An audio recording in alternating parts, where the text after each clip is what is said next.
Sports card collectors and investors, thanks for joining me today for another video. I'm going to talk today about an unpopular topic in a world right now where we're all in kind of a euphoria, where the sports card investing world and collecting world is on fire and everyone's having a blast doing it, including myself.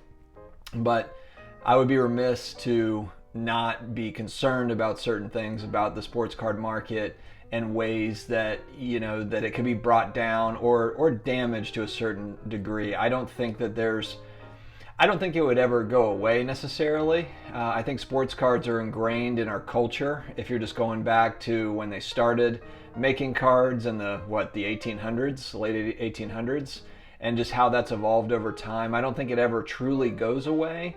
But will it still be as popular as it is today? Are there things that could affect it? Yeah, absolutely. I mean, there are some dangers out there, and I think that we're all kind of aware of them. A lot of them, they're in the back of our mind, and who knows, maybe there's some unforeseen things as well that could creep in. But I'm going to talk about some of the major topics that people are talking about, and I'd like to hear your thoughts too. I mean, I know there's a lot of skeptics out there. There are people that reach out to me that while they are enjoying this time, they're very skeptical as well, and that's perfectly fine. I respect that. I respect all viewpoints, because to be fair, we're kind of in uncharted territory as far as sports card investing goes, and collecting for that matter. I mean, and even if you're going back 30 years to the late 80s, early 90s, when it was this popular, when demand was this high, it was still not the same market that it is today. Today it's evolved. It is more advanced today. In my mind, there are better things about the way that the market is today than it was 30, 35 years ago. So let's get into the first concern. What could bring down the sports card market? It is the reputation of the grading companies, for me. So this is an obvious one. I mean, grading companies have been in the news for various, there's some folks that have connected the dots between big sellers and grading companies, and have they impacted the grades that they receive back? Is it possible that could have happened? And is there some sort of them working together to for a mutual benefit? And look, I mean, these are human beings that are running companies, and in the grand scheme of things, these are relatively small companies that need the business. Grading companies have now become big business, fairly big business with all the demand. But there's always kind of those questions. I see it all the time in the forums where it's like, oh, that got a 10. What about the centering on that? I guess PSA doesn't care about centering anymore. Or, wow, look at the corners, or look at the, look how this is, the edges, and it got a 10. Or, I can't really tell the difference between a 9 and a 10. And the problem is that the difference between a 9 and a 10 can be thousands, tens of thousands of dollars. So it's not just 10, 15, 20 bucks in the difference. It can be for certain cards and players, but if we're talking about high-end players and cards, it makes a dramatic difference. So there's a financial incentive for there to be impropriety, for there to be problems, and that's a little scary. Anytime you throw human beings into the mix, we're all trying to even if you're just in it to build a personal collection. I know a lot of people that flip cards to help build the personal collection. So they're not necessarily trying to flip cards because they're trying to make a living doing that, but for them to build their personal collection, they don't have enough disposable income to just buy every LeBron card that there is. So the flipping allows them to be able to get those cards that they wouldn't normally be able to get. So that's the motivation. Even if you're a true collector, that's not in it for the money, as we say. So that's something that is going to be interesting to see. And a shout out to Ziggy. In another group, he was talking about technology being a big, we need to have a differentiator, a company coming in with technology to take the human element out of grading. And I do agree with that. And I think that while there will be hurdles, in the beginning with that sort of thing, and it's, it kind of goes against what everyone's comfortable with as far as PSA and SG and Beckett grading goes, it's something that just kind of for this thing to evolve to where we want it to evolve, to where we can sit down and honestly say like, okay, this is a 9 and this is a 10, and feel really good about the fact that you can't just take a 9 out of a case, maybe wipe it down, make some adjustments, to it, and maybe it'll get a 10, at a different company or even at the same company.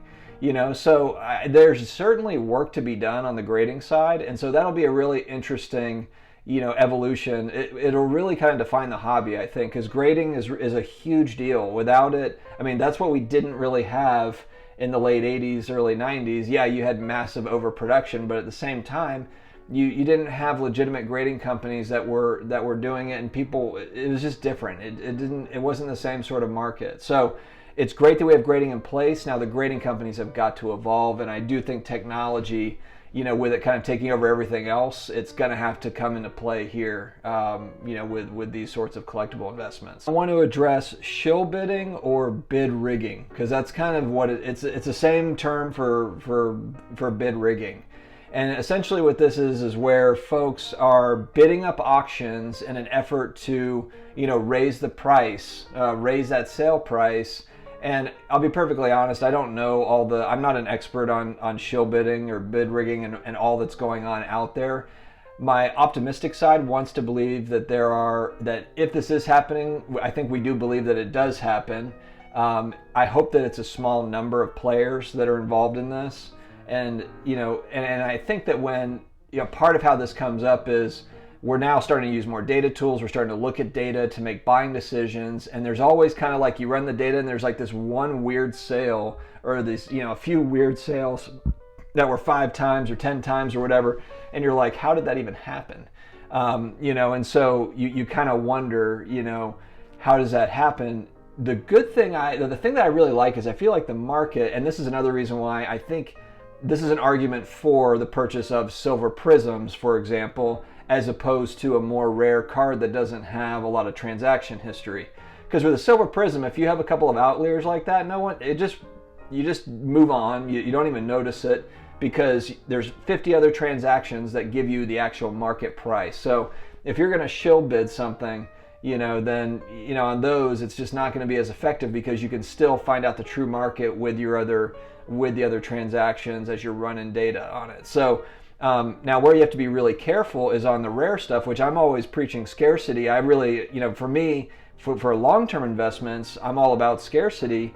And so that's the one thing you have to be really careful with. If you've got something where, there's population 5 for a PSA 10, and there's been only one transaction all year and it's at a really high price, just be extremely careful with that because who knows if that was shot up, if that was bid up a certain way. Now maybe there's a good reason why it was priced that high, but that just means more research, more thinking, more, don't just jump and buy something. Take your time and really think about if that was the right value for the card or, if it seems a little odd.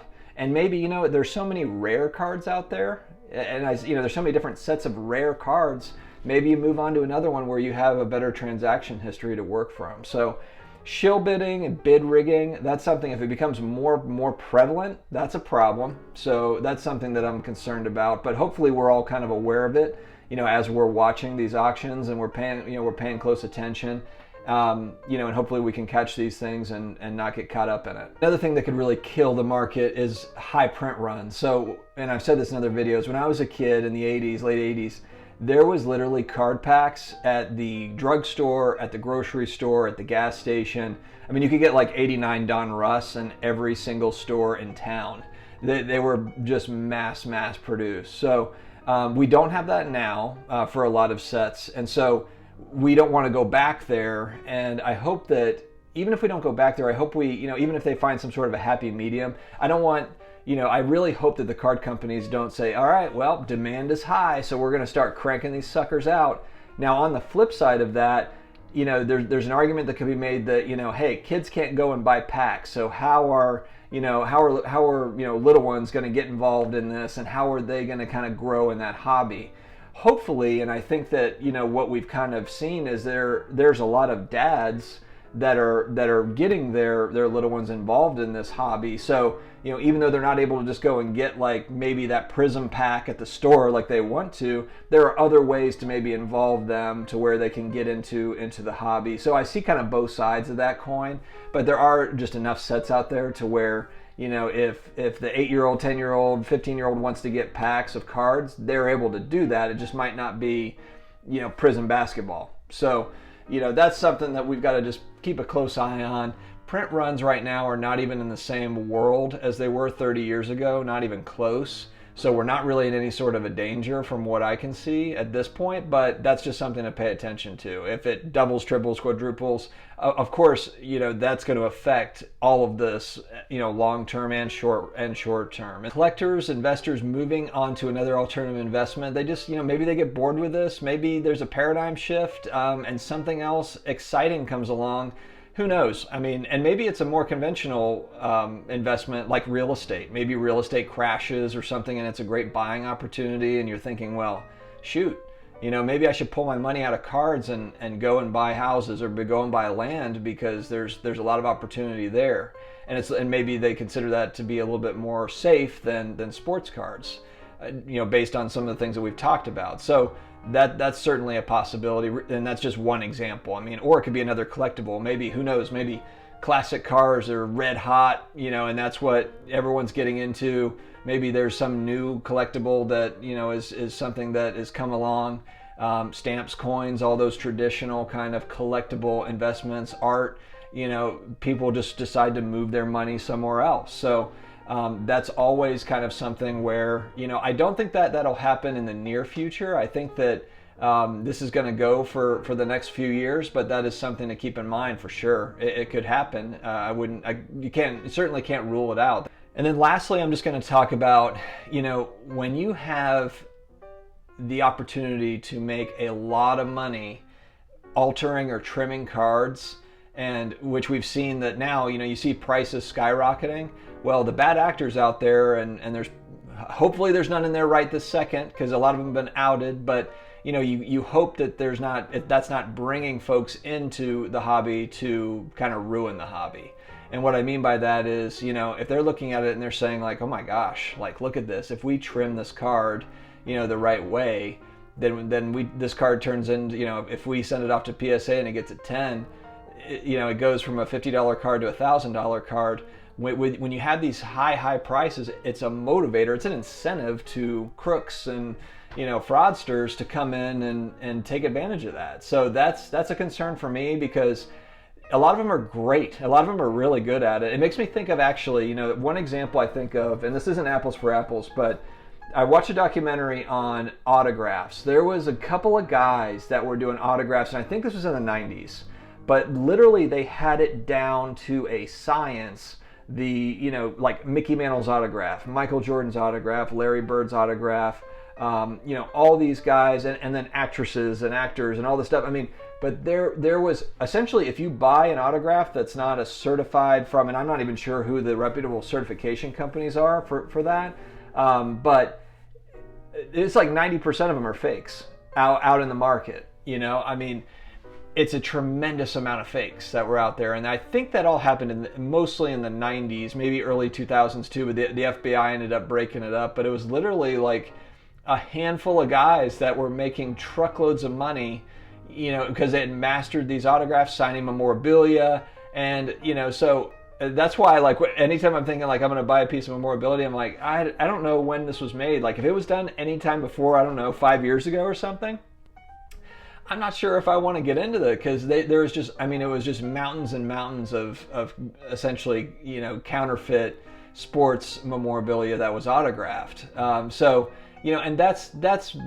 these are all the big concerns. Anytime you have a hobby like this to where, it's kind of a cult hobby thing where everyone's, into it. And then now there's a lot of us getting back into it, over the last few years. But the problem is then when there's a lot of money, a lot of incentive to make money, you're going to bring in people that are not good, people. It happens in every single industry. And so that's my concern. I hope that we can catch it, that we can be smart enough to get ahead of these things. But those are the things that I think about, like how could this great kind of euphoria of sports cards that we're in grind to a halt, these are some of the things that I think about. But I'm just trying to enjoy myself and honestly just trying to do my best to guard against some of these things. With vintage cards, this is going to sound weird to some people. I have a Jim Brown rookie and a Lou Alcindor Kareem Abdul-Jabbar rookie. They're PSA 3s.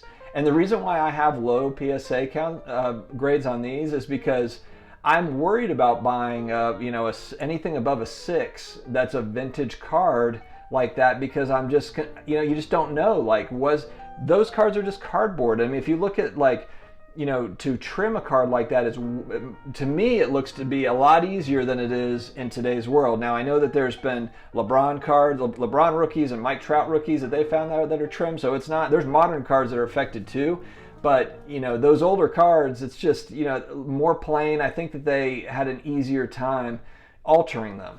And so that's why it's like I'd rather have a 3, and then it's within my price point anyway, better in my price point, than buying a PSA 8 Jim Brown rookie card that may or may not be trimmed. It honestly makes me worried about Michael Jordan rookie cards too, the 86 Fleer.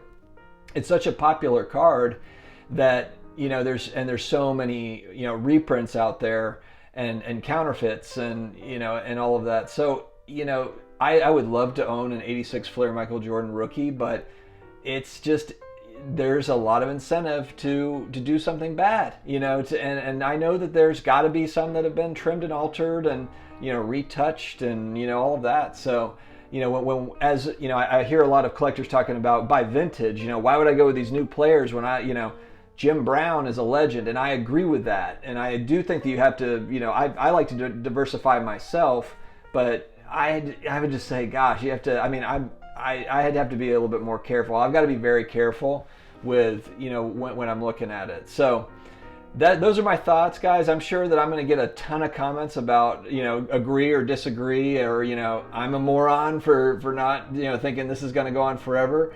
And that's okay. That's perfectly fine. Honestly, I hope that it does all work out great and, everything continues on. But I do think there have to be changes. There has to be some advancements in certain areas for it to keep on going. So anyway, hey guys, thanks very much for joining us for this episode. I really enjoyed this, even though it was not a topic I really enjoyed talking about. I want to talk about all the good things that are going on. But thank you for sticking with me, and we will see you next time for the next episode. Take care, guys.